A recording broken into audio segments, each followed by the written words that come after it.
Do segundo ano, tudo bem? Espero que você esteja bem. Eu também estou bem. Vou fazer uma aulinha com vocês hoje para vocês poderem fazer as atividades e dessa aula que está na página. Essa aula da página 197, dilatação e contração dos sólidos.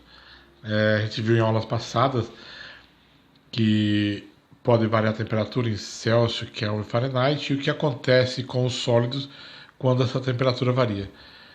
Para adiantando a aula, quando aumenta a temperatura, o sólido dilata, aumenta o tamanho também. E quando diminui a temperatura, ele encolhe, diminuindo o tamanho. Vamos dar uma olhadinha nas fórmulas? Olha aqui. Primeiro, existe uma dilatação que se chama dilatação linear. Porque aumenta só no comprimento, tá vendo?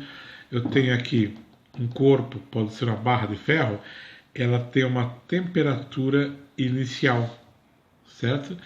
E também tem um comprimento inicial, Li. Se eu aumentar essa temperatura para uma temperatura final, ela vai ter um comprimento final também. Como ela tem um comprimento final, teve uma variação de comprimento, tá vendo aqui, ó? Isso foi a variação, é o delta L, quanto variou no comprimento. E para calcular esse delta L, é assim, ó, delta L, essa é a formulinha da dilatação linear dos sólidos. Delta L é igual o Li, que é o comprimento inicial, vezes o alfa, que é o coeficiente de dilatação linear, representado por alfa, porque é linear, comprimento, vezes a variação de temperatura, delta θ. Essa é a formulinha para achar a variação de comprimento ou comprimento final da dilatação superficial. Desculpa, linear. Mas é só no comprimento que dilata? Não, nós dilatamos também, os corpos dilatam também na superfície, quando é uma placa ao invés de um cabo, igual de cima pode ser um cabo, uma barra de ferro, e às vezes é uma chapa. A chapa também dilata. Eu tenho uma temperatura inicial e uma área inicial, representada por S. Na apostila, o A está com essa área representada por A. Em alguns lugares aparece com S, tanto faz S, que representa a área, espaço, ou A de área simplesmente. Então eu tenho uma temperatura inicial e uma área inicial. Se eu aumento a temperatura, vai ter uma temperatura final e uma área final. Então isso daqui, ó, que eu estou riscando, é a quantia que aumentou graças ao aumento da temperatura, ou diminui quando diminui a temperatura. E para achar quanto vale essa variação, que a gente chama de delta S, é essa formulinha. Delta S, variação de temperatura, variação de área, é igual à área inicial vezes beta, vezes a variação da temperatura, que é a final menos inicial. Ó, essa variação de temperatura é a temperatura final menos a temperatura inicial. Igual essa daqui, ó. Temperatura final menos temperatura inicial. Certo? Da fórmula. Isso vai dar uma variação de área. Mas tem material que não é só uma área, tem volume também, que é igual a esse aqui. Aí eu levo em consideração as 3 dimensões dele. Então vai ser dilatação volumétrica. Eu tenho aqui uma temperatura inicial e um volume inicial. Se eu aumentar a temperatura até uma temperatura final e um volume final. Para achar essa variação de volume, ΔV, variação de volume, é igual volume inicial vezes beta vezes variação de temperatura. Tá vendo a formulinha aí, ó?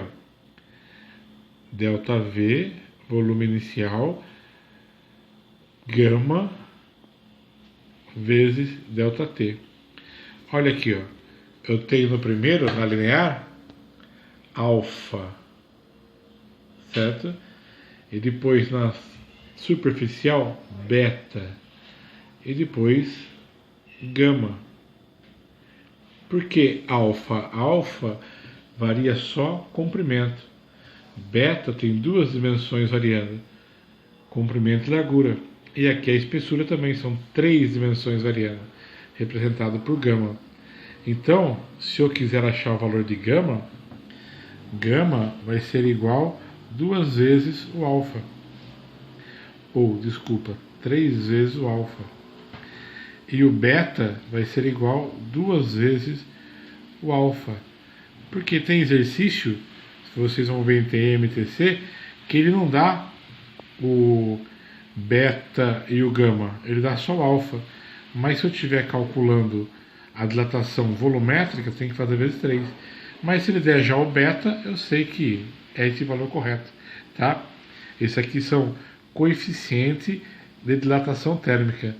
Volumétrica, linear é o alfa e superficial é o beta, tá? Superfície linear e volumétrica. Bom, gente, com essa explicaçãozinha e essas três formulinhas que eu passei para vocês, dá para vocês resolver o exercício que eu coloquei um gabaritinho aqui no canto, ó. É exercício da apostila, não é TM nem TC. Essa primeira aula, vamos resolver só exercício da apostila, tá? Eu coloquei o gabarito, ó, o exercício 1 é letra D, 2B, 3D. O exercício 4 entra a densidade também, porque aumenta o volume, muda a densidade. Densidade é massa sobre volume, vocês lembram, né? Olha, vou pôr aqui no cantinho. Densidade é igual massa sobre volume. Se muda o volume porque aumentou o volume, vai mudar a densidade. Então, exercício 4, a gente vai ter que se preocupar com o volume também, porque vai mudar a densidade. Então, esse exercício 4, vocês não resolvem, tá? Deixa para a próxima aula. Eu vou fazer uma aulinha explicando o exercício 4. Após a explicação do exercício 4, vocês vão fazer TM e TC no plural, que eu vou estar olhando, vou marcar a data que eu vou estar olhando. Agora, para essa semana, para a próxima aula, eu vou colocar no Ultramax o dia que eu quero, vocês vão resolver o exercício 1, 2 e 3, usando as explicações que eu dei para vocês, tá? Exercício 1, 2 e 3, tem um gabaritinho, ver se bateu. Não precisa estar apostando, eu quero que vocês façam na apostila, depois eu vou estar explicando o 4, aí eu quero ver a apostila, às vezes não tem como dar visto, não tem como até vocês, só tira uma foto e manda no WhatsApp ou no meu e-mail, que vai estar no Ultramax, vocês verem o endereço do e-mail ou o número do meu WhatsApp para poder estar mandando ver quem fez. Vai ser anotado quem fez no livrinho de ocorrência, quem não fez, no caso, vai estar anotado no livrinho de ocorrência. Então acho que essas explicações aqui suficiente para fazer o exercício 1, 2, 3, tá? E o exercício 4, próxima aula eu explico, aí peço TMTC para fazerem no plural. Tudo bem? Segundo ano, até a próxima aula, se Deus quiser. Tchau.